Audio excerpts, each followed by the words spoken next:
Welcome back to my channel. নতুন আরেকটি ভিডিওতে আপনাদের সবাইকে আবারও স্বাগত জানাচ্ছি। আশা করছি মহান আল্লাহ তাআলার অশেষ রহমতে আপনারা সবাই ভালো আছেন। আমরাও আলহামদুলিল্লাহ মহান আল্লাহ তাআলার অশেষ রহমতে ভালো আছি। পবিত্র মাহে রমাদানের মোবারকবাদ জানিয়ে আজকের ভিডিওটি আমি শুরু করছি। আজকে আমি পাঙ্গাস মাছ ভুনা করব, তো তার জন্য আমি 5 টুকরো মাছ নিয়ে নিয়েছি। আর এখানে আমি লবণ হলুদ মেখে রেখেছি। আর এখন মাছগুলোকে আমি ভেজে নিব।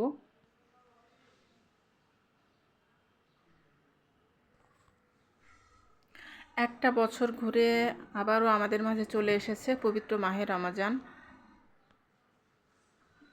শুধুমাত্র ভাগ্যবানরা এই রমজান মাসটা পেয়ে থাকেন। তো মহান আল্লাহ তাআলার দরবারে লাখো কোটি শুকরিয়া আদায় করি, শুকর আলহামদুলিল্লাহ যে মহান আল্লাহ তাআলা আমাদেরকে এই রমজান মাসটা দিয়েছেন। কত মানুষ আছে যারা রমজান মাস আসার আগেই দুনিয়া থেকে চলে গিয়েছেন। তো এখানে আমি মাছগুলোকে ভেজে নিচ্ছি। তো এক সাইডে ভাজা হয়ে গিয়েছে, আমি এখন উল্টে দিচ্ছি। আর যেদিন আমি এই মাছটা রান্না করি ওই দিন গ্যাসের অনেক সমস্যা ছিল। গ্যাস খুবই লো হিট ছিল, গ্যাসের প্রেশারটা অনেক কম ছিল। তো এই কারণে আমি অনেক সময় ধরে রান্নাটা করতে হয়েছিল। তো যাই হোক, যেটা বলছিলাম যে ভাগ্যবানরা এই রমজান মাসটা পেয়ে থাকেন। আর এই রমজান মাসে আমাদের জন্য সিয়াম সাধনার মাস, আর অনেক অনেক নেকি অর্জনের মাস, আর আমাদের গুনাহগুলোকে মাফ করিয়ে নেওয়ার মাস। তো আমরা যেন মহান আল্লাহ তাআলার বেশি বেশি করে ইবাদত করতে পারি, আর বেশি বেশি নফল ইবাদত করতে পারি। ফরজ ইবাদতের পাশাপাশি যেন বেশি বেশি করে নফল ইবাদত করতে পারি। আর আমাদের গুনাহগাতা যা আছে, আমরা বিগত 1 বছর যাবৎ যত গুনাহগাতা করেছি, তো সব গুনাহগাতা যেন মহান আল্লাহ তাআলার কাছ থেকে আমরা মাফ করিয়ে নিতে পারি। তো এখানে আমি তেলের মধ্যে পেঁয়াজ কুচি দিয়ে দিয়েছি। তারপরে পেঁয়াজটাকে মোটামুটি সফট হয়ে এসেছে। এখন আমি আদা বাটা আর রসুন বাটা দিয়ে দিচ্ছি। তো আসলে রান্না একই ধরনের, একই রান্না, তো এই কারণে ওইভাবে আর বলছি না। তো আপনারা দেখতে থাকুন। হাদিসে এসেছে যে মহান আল্লাহ তাআলা তাদের উপরে লানত বর্ষণ করেন যারা রমজান মাসটা পেল অথচ তাদের গুনাহগাতা মাফ করিয়ে নিতে পারলো না।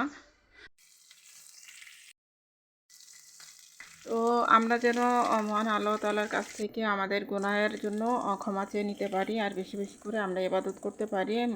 আল্লাহ তাআলা আমাদেরকে যেন সেই তৌফিক দান করেন, আমিন। তো এখানে আমি মশলা যা যা দেওয়া সব কিছুই দিয়ে দিয়েছি। দিয়ে তারপরে এখন নাড়াচাড়া করে একটু সামান্য পানি দিয়ে দিচ্ছি। দিয়ে তারপরে মশলাটাকে খুব ভালোভাবে আমি কষিয়ে নেব। আর পাঙ্গাস মাছটা খেতে বেশ মজাই লাগে। আর আমাদের বাসায় আমার বাচ্চারা অনেক বেশি পছন্দ করে। তো আমার হাজব্যান্ড একটু কম খান, কিন্তু মানে খায় না এমন না, একটু কম খায়। কিন্তু আমার বাচ্চারা আবার অনেক বেশি পছন্দ করে, যেহেতু এটা এই মাছে কাঁটা নেই।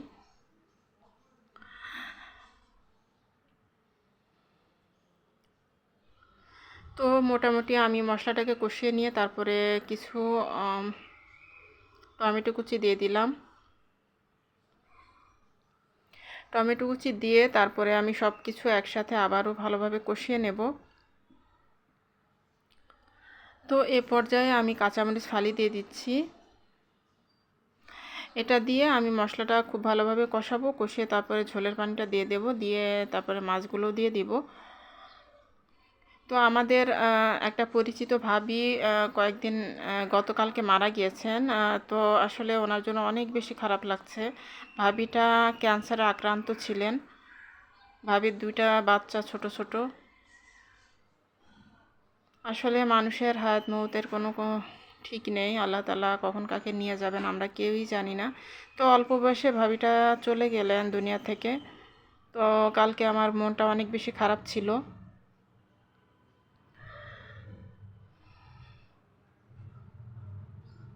তো আল্লাহ তাআলা আমাদেরকে যে একটা বছর পরে রমজান মাসটা দিয়েছেন, এটা আমাদের অনেক বড় সৌভাগ্যের একটা বিষয়। তো এখন আমি ঝোলের মধ্যে মাছগুলো দিয়ে দিচ্ছি। মাছগুলো দিয়ে তারপর নাড়াচাড়া করে ঢাকনা দিয়ে ঢেকে রেখে দিব। তো এভাবে আমার মাছ ভুনাটা হয়ে যাবে। পানিটা একদম শুকিয়ে যখন মাখা মাখা হয়ে যাবে তখন আমি নামিয়ে ফেলবো। খুবই সহজ আর খুবই সিম্পল রান্না বান্না।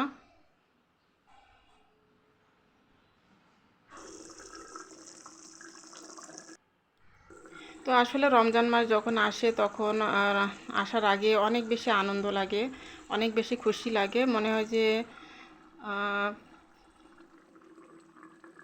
আর আমাদের বিশেষ করে চাঁদ চাঁদ দেখাটা আমাদের সব থেকে আনন্দের। আমি আমার আমার বাচ্চারা আমরা সবাই চাঁদ দেখতে যাই। তো আজকে হচ্ছে বুধবার। তো আজকে রাত্রে আমরা সাহারি খাবো। তো আজকে মাগরিবের পরে আমরা চাঁদ দেখতে যাব। তো কথা বলতে বলতে আমার রান্নাটা হয়ে গিয়েছে।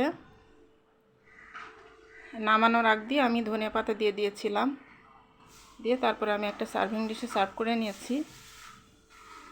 তো তৈরি হয়ে গেল আমার মজাদার পাঙ্গাস মাছ ভুনা। কালারটা দেখে আপনারা হয়তো বুঝতে পারছেন, খেতেও অনেক মজা হয়েছিল, দারুণ মজাদার। খুবই সিম্পল রান্না কিন্তু খেতে দুর্দান্ত হয়। তো রেসিপিটি ভালো লাগলে কমেন্টের মাধ্যমে জানাতে পারেন, আর আমার ভিডিওতে একটা লাইক দিয়ে দিতে পারেন, আর আমার চ্যানেলে সাবস্ক্রাইব করে আমার চ্যানেলের একজন সদস্য হয়ে থাকতে পারেন। তো পবিত্র মাহে রমাদানুল মোবারকে আপনারা সবাই সুস্থভাবে রোজা পালন করুন 1 মাস। আর সবার জন্য অনেক অনেক দোয়া রইল। আমাদের জন্য আপনারা প্লিজ দোয়া করবেন। আর এখানে হচ্ছে আমার গাছের পেয়ারা বেড়েছিলাম, তো এটা অর্ধেকটা খাওয়া হয়েছে আর অর্ধেকটা রয়েছে, তো সেটা একটু আপনাদেরকে দেখিয়ে দিলাম। তো আজকের মতো এখান থেকেই বিদায়।